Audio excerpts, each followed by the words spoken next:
CV రామన్గా పేరుగాంచిన ప్రముఖ భౌతిక శాస్త్ర పరిశోధకుడు చంద్రశేఖర్ వెంకట్రామన్ 1928 ఫిబ్రవరి 28న రామన్ ఎఫెక్టు కనుగొనడంతో ఆ రోజును జాతీయ సైన్స్ దినోత్సవంగా జరుపుకుంటాం.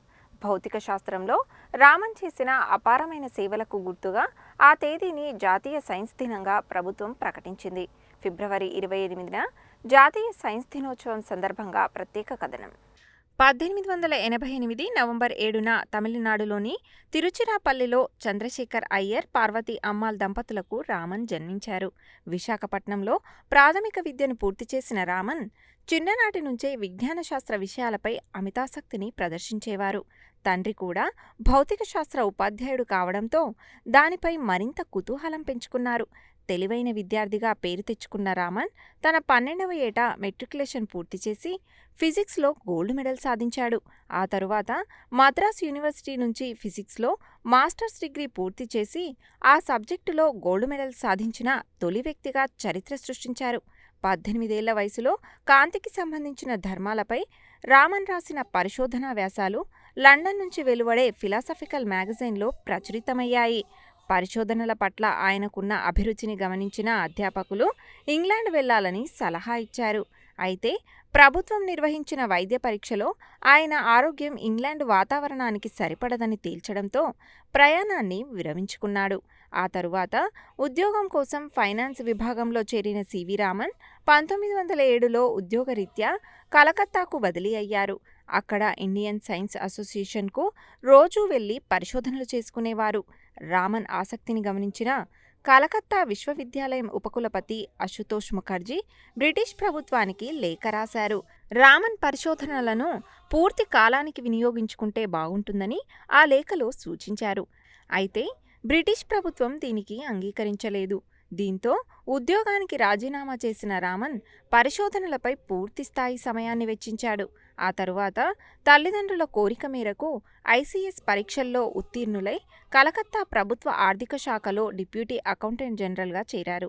ఒకసారి కలకత్తాలో వీధుల్లో తిరుగుతుండగా బౌబజారు స్ట్రీట్ దగ్గర Indian association for cultivation of science అనే బోర్డు చూశాడు. ఆ సంస్థ కార్యదర్శి డాక్టర్ అమృతాలాల్ సర్కార్ను కలిసి పరిశోధన చేయడానికి అనుమతిని పొందాడు. అతని తల్లి పార్వతి అమ్మాల్ వీణను అద్భుతంగా వాయించేది. అందుకే రామన్ తొలి పరిశోధనలు వయోలిన్, వీణ, మృదంగం లాంటి సంగీత వాయిద్య పరికరాలపై సాగింది. విజ్ఞాన పరిశోధనలపై తృష్ణతో ఉద్యోగానికి రాజీనామా చేసి కలకత్తా యూనివర్సిటీలో ఫిజిక్స్ ప్రొఫెసర్గా చేరారు. తను అధ్యయనం చేసిన సంగీత పరికరాల శబ్దరహస్యంపై 1921లో లండన్లో ఉపన్యాసాలు ఇచ్చాడు. శ్రోతల్లోని ఓ వ్యక్తి, ఇలాంటి అంశాలతో రాయల్ సొసైటీ సభ్యుడవు కావాలనుకుంటున్నావా అంటూ హేళన చేశాడు. దీంతో రామన్కు పరిశోధనలపై మరింత పట్టుదల పెరిగింది. శబ్దశాస్త్రం నుంచి తన పరిశోధనలను కాంతివైపు మళ్లించాడు. ఇంగ్లాండ్ నుంచి తిరిగొస్తూ ఓడలో ప్రయాణిస్తున్నప్పుడు ఆకాశం, సముద్రం నీరు రెండూ నీలిరంగులో ఉండటాన్ని ఆసక్తితో గమనించాడు. అప్పటిదాకా అనుకుంటున్నట్లు సముద్రపు నీలం రంగుకు కారణం ఆకాశపు నీలిరంగు ప్రతిబింబంగా ఏర్పడటం కాదని, సముద్రపు నీటి గుండా కాంతి ప్రవహించేటప్పుడు కాంతి పరిక్షేపణం చెందడమే కారణమని ఊహించాడు. కలకత్తా చేరుకోగానే తన ప్రాకల్పనలను నిరూపించడానికి ద్రవాలు, వాయువులు, పారదర్శక ఘనపదార్థాల కాంతి పరిక్షేపణం గురించి పరిశోధనలు చేశారు. ఈ పరిశోధనలో యువ శాస్త్రవేత్తలైన కెఆర్ రామనాథన్, కెఎస్ కృష్ణన్ ఆయనకు అండగా నిలిచారు. 1927 ఏడాదికి భౌతిక శాస్త్ర విభాగంలో నోబెల్ బహుమతి పొందిన కాంటన్ ఎక్స్ కిరణాలు పరిశోధన నిజమైనప్పుడు కాంతి విషయంలోనూ నిజం కావాలంటూ ఆలోచనలో పడ్డాడు. ఆ ఆలోచనే రామన్ ఎఫెక్టుకు దారితీసింది. అధునాతనమైన పరికరాలు లేకపోయినా తన ఆలోచనకు ప్రయోగ రూపంలో జవాబు లభిస్తుందని నమ్మకంగా ఉన్న రామన్ అనుకున్నట్లుగానే 1928 ఫిబ్రవరి 28న రామన్ ఎఫెక్టును కనుగొన్నాడు. పారదర్శకంగా ఉన్న ఘన, ద్రవ, వాయు పదార్థాల గుండా కాంతి ప్రసరించినప్పుడు అది తన స్వభావాన్ని మార్చుకుంటుందని రామన్ ఎఫెక్టు ద్వారా నిరూపించాడు. ఈ దృగ్విషయాన్ని 1928 మార్చి 16న బెంగళూరులో జరిగిన శాస్త్రజ్ఞుల సదస్సులో వెల్లడించాడు. దీంతో బ్రిటిష్ ప్రభుత్వం 1929లో నైట్హుడ్ బిరుదుతో రామన్ను సత్కరించింది. రామన్ ఎఫెక్ట్ అసామాన్యమైనదని, కేవలం 200 రూపాయలు కూడా విలువలేని పరికరాలతో దృగ్విషయ నిరూపణ జరగడం అద్భుతమైనదని ప్రపంచ శాస్త్రజ్ఞులందరూ కొనియాడారు. ఈ పరిశోధనను గుర్తించిన రాయల్ స్వీడిష్ అకాడమీ భౌతిక శాస్త్రానికి 1930లో నోబెల్ బహుమతి ప్రదానం చేసింది. సైన్స్కు చేసిన సేవలకు గుర్తుగా భారత ప్రభుత్వం ఆయనకు 1954లో దేశ అత్యున్నత పౌర పురస్కారం భారతరత్న ప్రకటించింది. చివరి వరకు భారతదేశంలో సైన్స్ అభివృద్ధికై పాటుపడ్డ ఆయన 1970 నవంబర్ 21న కన్నుమూశారు. ఆయన అందించిన స్ఫూర్తితో ఎంతోమంది శాస్త్రవేత్తలుగా ఎదిగి దేశ అభ్యున్నతికి పాటుపడుతున్నారు. భవిష్యత్తులో మరింత మంది విజ్ఞానాన్ని సముపార్జించి అన్ని రంగాలలో దేశాన్ని అగ్రభాగాన నిలబెట్టాలని ఆశిద్దాం.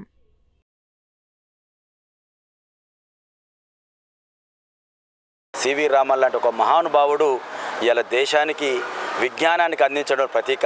అలాంటి విజ్ఞానాన్ని మా వ్యవస్థల ద్వారా, మా సంస్థల ద్వారా, అంటే మా ఉపాధ్యాయ సంస్థల ద్వారా ఇలా ప్రపంచవ్యాప్తంగా కావలసిన విజ్ఞానాన్ని అందించే కర్మాగారం మా పాఠశాలలు.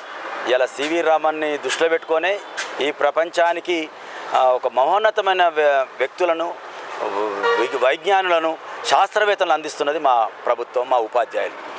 ఈ విధంగా చేయడం వల్ల అనాది కాలం నుంచి కూడా ఆనాడి ఇలా రాకెట్ ప్రయోగం, అణుబాంబు ప్రయోగం, ఇంకా భవిష్యత్తులో ఇలా వాస్తవంగా నవగ్రహాలను కూడా మానవుని చేతిలోకి ఒడిసిపట్టుకునే రోజు అతి త్వరలో ఉంది.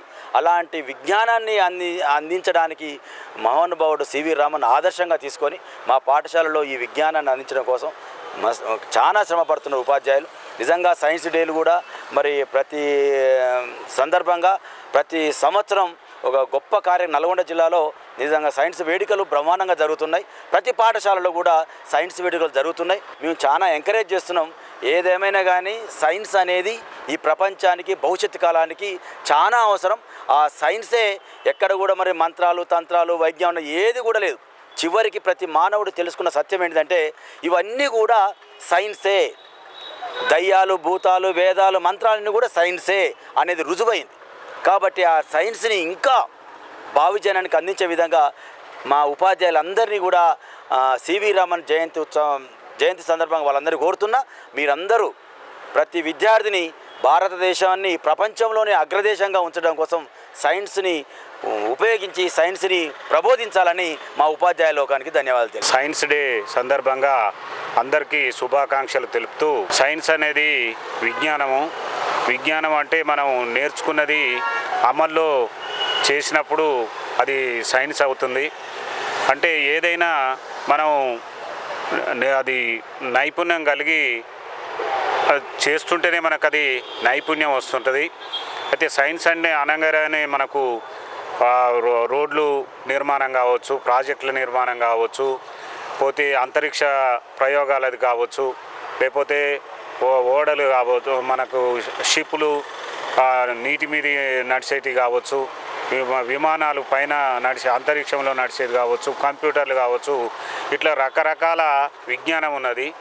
ఈ విజ్ఞానాన్ని మనం పెంచుకుంటూ మనం అన్ని రంగాలలో డెవలప్ అయితే మనం దాని గురించే మనకు కేంద్ర ప్రభుత్వం, సెంట్రల్ గవర్నమెంటు స్కిల్ డెవలప్మెంట్ అనేది అది ప్రతిపాదించింది, నడుస్తుంది. అంటే విద్యార్థి నేర్చుకుంటూనే నైపుణ్యం సాధించి తను చదువు అంటే ఓన్లీ ఉద్యోగం అనే కాకుండా తన సొంత కాళ్ళ మీద ఏదో ఒకటి చేసుకునే విధంగా స్కిల్ డెవలప్మెంట్ ఏదని ప్రతిపాదించారు. సైన్స్ డే, విజ్ఞాన దినోత్సవము, ఇది ఎంతో ముఖ్యమైనటువంటి రోజు. ఎందుకంటే ఈ రోజులలో చూస్తున్నట్లయితే అనేక మూఢనమ్మకాలు అనేటువంటివి మనం చూస్తూ ఉన్నాము.